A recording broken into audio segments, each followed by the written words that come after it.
परमात्मा के चरणों में कोटि कोटि वंदन नमन।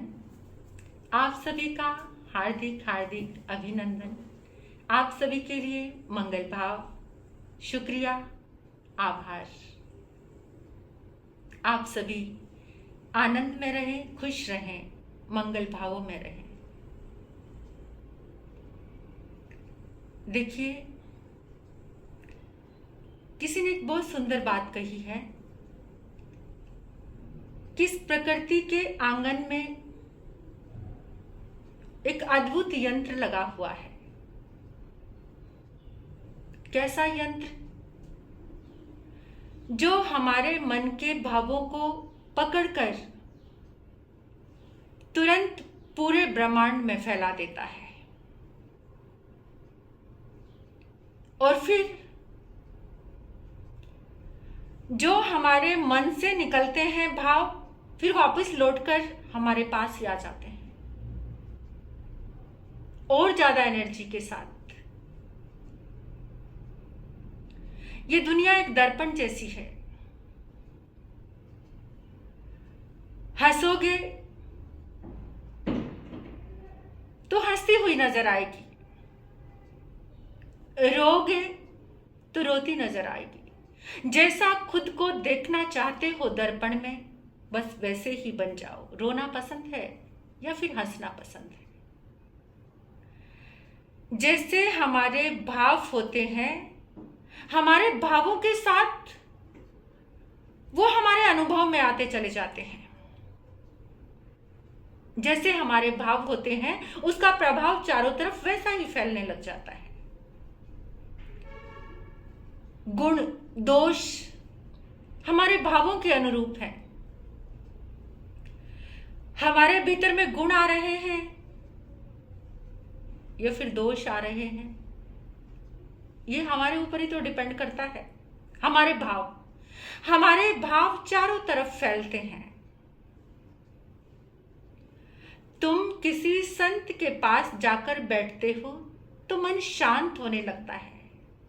इसका मतलब है उनका शुद्धतम भाव जो हमें प्रभावित करता है, हमारे उन शुद्धतम भावों का जो प्रभाव है वो हमारे ऊपर आया कि हमारा मन शांत होने लगा।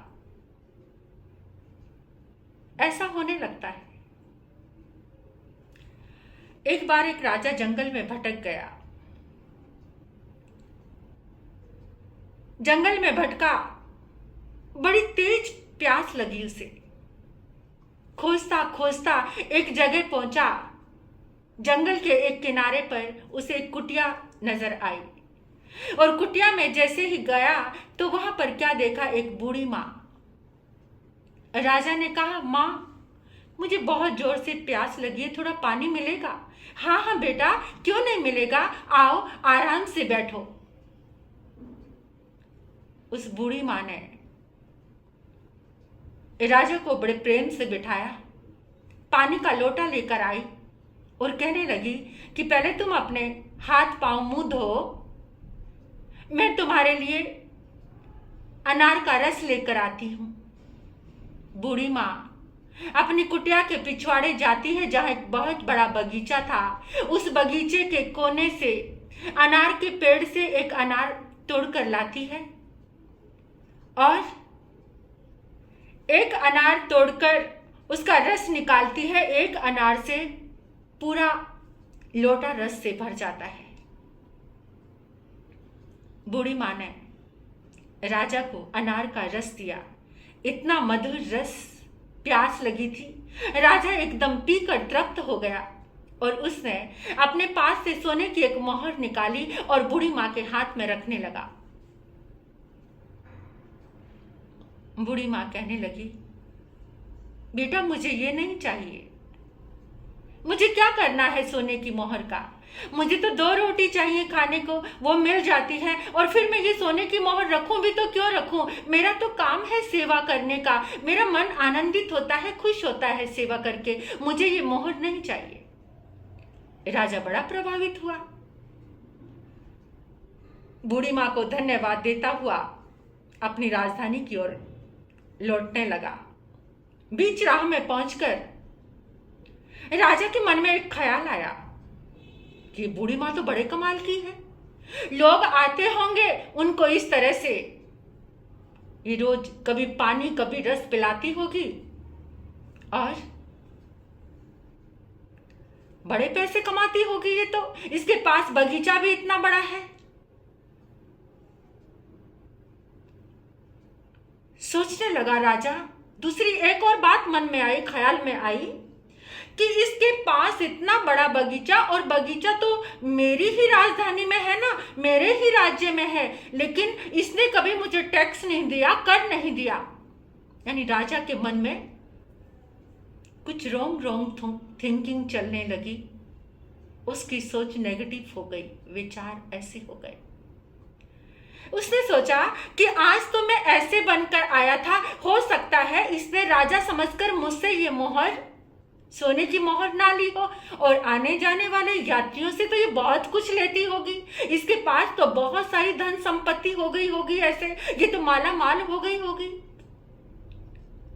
राजा जाकर भी अपने राजधानी में, महलों में जाकर भी बड़ा बेचैन सा रहा, और उसने सोचा कि कल जाकर देखता हूं। और उसने साधारण सा वेश बनाया और फिर उस बूढ़ी माँ के कुटिया में पहुंच गया। वहां बहुत जोर से प्यास लगी है, बड़ा थका हुआ हूं। थकान नहीं थी, प्यास नहीं थी, परीक्षा के लिए बहुत थकान हो रही है, जोर की प्यास लगी है, पानी मिलेगा? हाँ हाँ बेटा, क्यों नहीं मिलेगा। बूढ़ी माँ ने उसी तरह से जैसे वो हर रोज करती थी, सबके लिए करती थी, वैसा ही उसने किया। लोटा पानी का दिया, हाथ मुंह धुलाया, और वो पिछवाड़े में जाती है, बगीचे में जाती है, वहां से अनार तोड़ा। लेकिन ये क्या,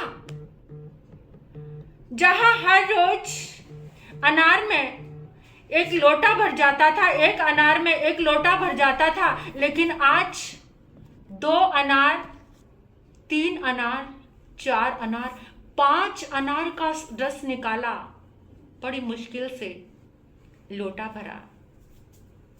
तो राजा भी ये देख रहा था। राजा कहने लगा कि माँ, आज क्या हो गया? और जैसे ही उसने वो रस पीने लगा कि कल पहले जैसा उसको माधुर्य भी नहीं लगा। माँ, इस रस में तो कुछ मधुरता भी नहीं है, और मैंने तो सुना था कि तुम जिसको भी रस पिलाती हो, एक अनार में पूरा लोटा भर जाता है, आज क्या हो गया? बूढ़ी माँ कहने लगी, जरूर हमारे राजा के मन में कुछ पाप आ गया है। ये कैसे कह सकती हो? जरूर, क्योंकि राजा के विचारों का, भावों का जो प्रभाव होता है वो पूरे प्रदेश में, पूरे राज्य में, पूरी राजधानी में फैलता है। मुझे निश्चय से मैं कह सकती हूं कि राजा के मन में कोई पाप आया है। उसके विचारों के कारण ही, नहीं तो एक ही अनार में लोटा भर जाता था रस से। ऐसा कैसे कह सकती हो मां आप? हाँ, क्योंकि मुझे अच्छी तरह से अनुभव है ये बात कि जैसा हमारा मन का भाव होता है, वैसा ही आसपास उसका प्रभाव होता है। राजा अवाक देखता रह गया और एकदम बूढ़ी माँ के सामने हाथ जोड़कर कहने लगा, माँ, मुझे क्षमा कर दो। मैं ही वो राजा हूँ जिसके मन में पाप जागा, जिसके मन में आपके लिए कुछ शंका आई, आपकी सेवा के लिए मेरे मन में गलत भाव आ गए। सचमुच में मेरे भावों का ही ये प्रभाव है, लेकिन अब आपकी साक्षी से मैं अपने मन को शुद्ध बनाता हूँ। आपकी सेवा सराहनीय है, आपके जीवन में कोई लोभ नहीं है, लालच नहीं है। आप निस्वार्थ भाव से बूढ़ी माँ सेवा करती हो, आप बहुत अच्छी हो। और राजा जब क्षमा मांग रहा था तो बूढ़ी माँ ने कहा, बेटा, कोई बात नहीं, सुबह का भूला शाम को घर आ जाए तो उसे भूला नहीं कहते। तुम्हारा मन निर्मल हो गया, पावन हो गया, पवित्र हो गया, ये अच्छा है। लेकिन हाँ, एक बात जरूर समझ आई कि जैसा भाव वैसा प्रभाव, कि जैसे जैसे मन के भाव होते हैं वैसा वैसा प्रभाव फैलता है। तो हमें भी देखना है कि हमारे पास कुछ अच्छा घटित हो रहा है या बुरा घटित हो रहा है। अगर बुरा घटित हो रहा है तो जरूर वो हमारे भावों का प्रभाव है, अगर कुछ अच्छा हो रहा है तो वो भी जरूर हमारे भावों का ही प्रभाव है। इसलिए भाव अच्छे रखो तो प्रभाव भी अच्छा ही रहेगा। भावनाएं अच्छी होंगी तो चारों तरफ वातावरण और प्रभाव बहुत अच्छा रहेगा।